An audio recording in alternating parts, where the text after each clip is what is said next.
Hello বন্ধুরা, আমার চ্যানেলে আবার স্বাগত। আমি আপনাদের সাথে আবার একটা রেসিপি নিয়ে চলে এসেছি, চিংড়ি ভাপা। চলো বেশি কথা না বলে শুরু করা যাক। প্রথমে এখানে রয়েছে সাদা সর্ষে ও কালো সর্ষে ভিজিয়ে রাখা। এরপর মিক্সিতে 2-3টে কাঁচা লঙ্কা ও পরিমাণ মতো লবণ দিয়ে পেস্ট করে নেব। এরপরে দিয়ে দেবো কাজু বাদাম দিয়ে সামান্য পরিমাণে জল দিয়ে আবারও পেস্ট করে নেব। কাজুটা অপশনাল, এখানে কাজুর জায়গায় পোস্ত ইউজ করতে পারেন।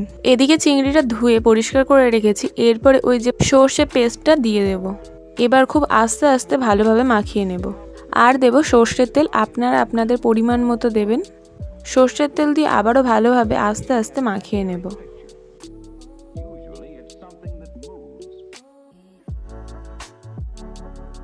এখানে সর্ষে বাটার সময় লবণ দিয়েছিলাম, সেই জন্য আর এখানে লবণ ইউজ করব না। এরপরে স্টিলের একটা টিফিন বক্সে ঢেলে নেব।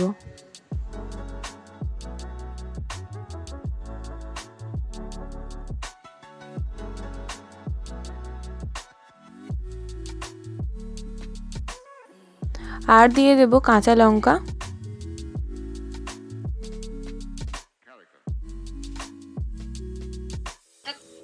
এরপরে টিফিন বক্সের ঢাকনাটা ভালোভাবে বন্ধ করে দেব।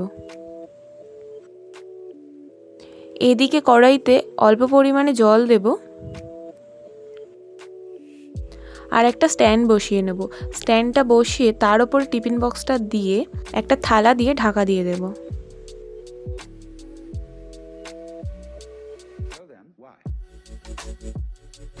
আর প্রায় 30 মিনিট মতো জলটাকে ফোটাবো।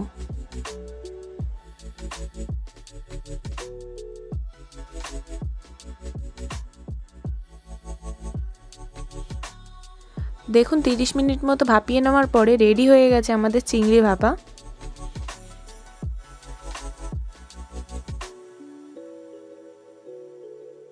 খুব চটজলদিভাবে এই রেসিপিটা বাড়িতে ট্রাই করতে পারেন।